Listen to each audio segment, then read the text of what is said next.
Hey, this one's a 2012. It's only done 120,000 Ks and it's really tight to get out. So we're just wondering if this is going to be a record breaker and it's going to be the first ones to have the injector seat leaking at 120K.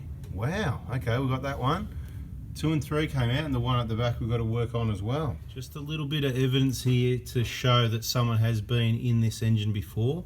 Toyota factory uses a little bit of grey, tiny little grey dots. You might even see through this black stuff, but you might not. Anyway, there's a whole heap of black there. That's aftermarket or, you know, kind of dealership, workshop type stuff. We don't know who's done it, but it just shows that it's been off. So we don't know if these injectors have been out or not yet. If we see dirt under the seats, then someone's had them out. Maybe they could have pulled them out, not cleaned them, put them back in, and that's why, so there could be a story to tell. Let's keep working on it. Yep, we've finally freed it up. Slowly keep working, twisting, pull, twisting, pulling. A little bit of levering, a little bit of twisting. At the moment, it's mainly working on that core strength, upward mobility. There it is. We'll try and get that to the bench. The problem, a bit of mucking around, the oil's run down, but yeah, I don't know why that was tight. Anyway, we thought we'd video that, so we'll put a little video up, but there's nothing there. It's not blood, it's not the seats leaking. I didn't think this was going to be leaking either. Oh, there's some black dots under there. So maybe what we need to do is, that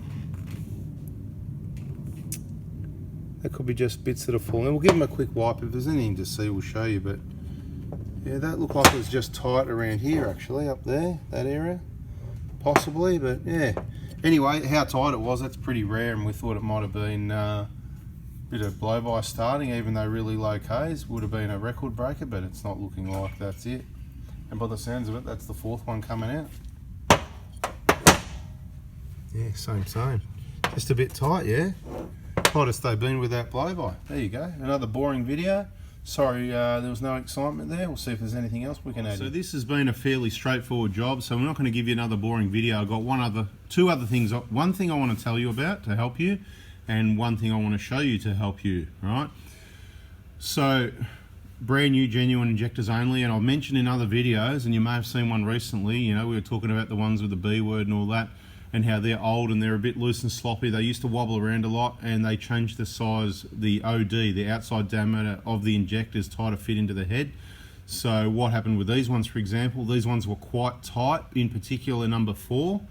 Was, you know, it was kind of like you had to give it a twist and a push. So don't be concerned. Watch all our videos, especially in the VIP group, before you do this job, and you'll understand all the things that can happen. You'll understand all the possible pitfalls, be able to avoid those, and just get it right the first time. That's what you want. It is hard to find people that can do a bigger job like this right and get it right the first time. If you want to keep your vehicle reliable, then, you know, you might want to train yourself watching my videos and do it yourself.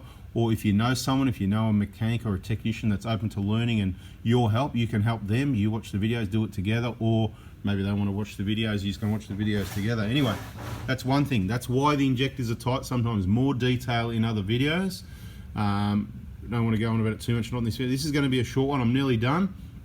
Nothing else exciting going on under this bonnet here, other than what I'm about to show you, and I'm sure the owner will know about it, but maybe not. I could be wrong, so I'm not really that sure.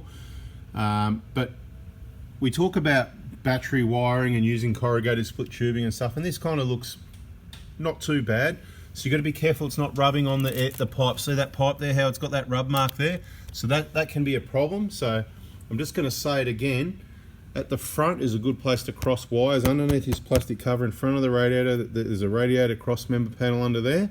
That keeps things out of the way of hot pipes and things where, okay, the corrugated split tubing's tough stuff. That's why I like it. Generally, it doesn't wear through. Maybe a bit too tough, because obviously these, at some point, went over the top of this plug. See this plug here? I'll just plug it in, all right? Just to give you an idea where it sits. Right, just working on it at the moment, about to sort of get this back together. But if that was sitting up on here, it'd be laying straight across there like that. And just have a look at the damage to the plug. Right, it's just like it's been slowly filed away, chiseled away, or filed away. And that exactly is what will happen with that aircon pipe. One day the aircon, it could be in 5 years, 10 years, 20 years, or it could be in 5 months or 5 weeks. Who knows?